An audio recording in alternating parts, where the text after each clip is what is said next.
Reservation तो मिलना चाहिए मुसलमानों को। और सिर्फ आरक्षण नहीं मिलना चाहिए, वो कहते हैं कि पूरा का पूरा आरक्षण मुसलमानों को मिलना चाहिए। देश में फिलहाल माहौल चुनावी। लोकसभा चुनाव 2024 के तहत 3 फेज के चुनाव संपन्न हो चुके हैं। अब 4 चरणों की वोटिंग बाकी है। अब माहौल चुनावी है तो नेताओं के वाद विवाद भी लाजमी है। इसी चुनावी सरगर्मियों के बीच राष्ट्रीय जनता दल के प्रमुख, देश के पूर्व रेल मंत्री और बिहार के पूर्व मुख्यमंत्री लालू यादव ने मुस्लिम आरक्षण को लेकर बड़ा बयान दिया और कहा कि मुसलमानों को आरक्षण तो मिलना ही चाहिए।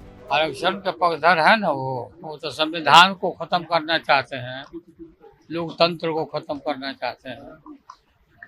ये इस बात को जनता के जहन में सारी बात आ गई है, इस तरह की बात बदल कह रहे हैं कि मुसलमानों को आप लोग आरक्षण दे रहे हैं, ओबीसी का लेकर मुसलमानों को दे रहे हैं।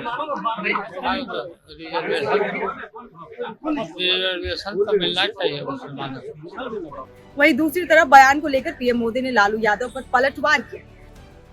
साथियों, कांग्रेस तो चुप है, लेकिन आज इनके एक बड़े साथी ने इंडी गठबंधन के इरादों पर मुहर लगा दी।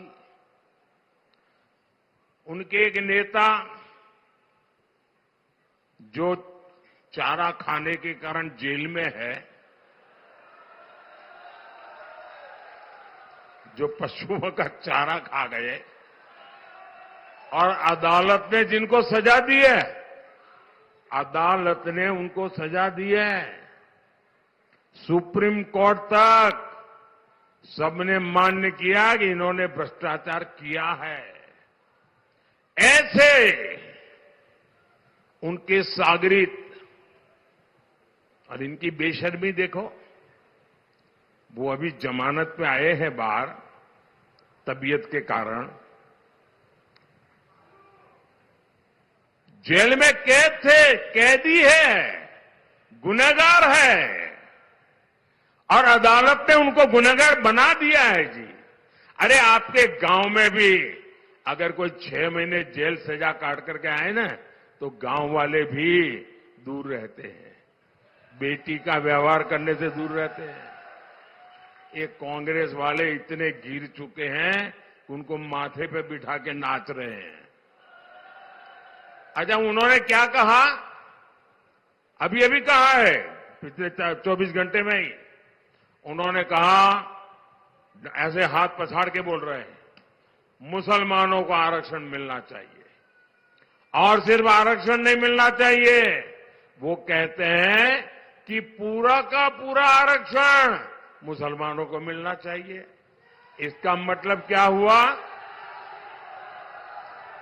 इसका मतलब क्या हुआ?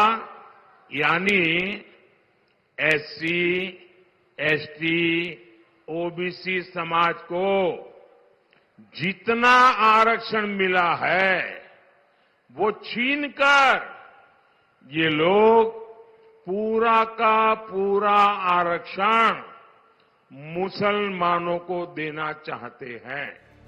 अब लालू के बयान के बाद सवाल उठता है कि चुनावी मौसम में देश में धर्म आधारित आरक्षण पर बहस क्यों छिड़ी?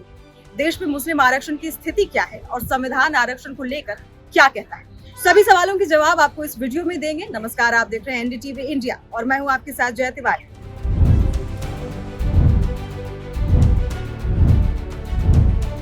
साल 1947 भारत आजाद हो चुका था और आजाद भारत के संविधान की नींव रखी जा रही।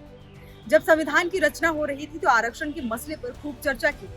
नवगठित संविधान सभा में कुछ सदस्यों ने धर्म के आधार पर आरक्षण से इनकार किया तो कुछ ने समर्थन। आजादी के बाद संविधान सभा ने अल्पसंख्यकों और मूल अधिकारों के लिए एक सलाहकार समिति बनाई। समिति के अध्यक्ष सरदार पटेल को बनाया गया। सलाहकार समिति की पहली बैठक में अल्पसंख्यकों या कहिए कि मुस्लिमों के आरक्षण को खत्म करने का प्रस्ताव रखा गया, लेकिन प्रारूप समिति के अध्यक्ष भीमराव अंबेडकर ने मुस्लिम आरक्षण को खत्म करने की बात से इनकार कर दिया। इस मुद्दे पर विचार विमर्श किया गया। हालांकि तब के कई बड़े मुस्लिम नेताओं ने मुस्लिम आरक्षण की वकालत की। बाद में सलाहकार समिति द्वारा एक उप समिति का गठन किया गया था। साल 1948 में इसी उप समिति ने एक प्रस्ताव पेश किया। जिसमें कहा कि अनुसूचित जाति के अलावा अल्पसंख्यकों के आरक्षण को खत्म कर देना चाहिए। अब साल 1949 को सलाहकार समिति के सामने एक बार फिर मुस्लिम आरक्षण को लेकर सवाल मुद्दे पर बेगम एजाज रसूल ने बड़ा फैसला लेते हुए कहा कि आरक्षण को खत्म किया जाना चाहिए। उसी साल एस.सी. मुखर्जी ने भी प्रस्ताव रखा कि अल्पसंख्यकों के लिए आरक्षण की जरूरत नहीं।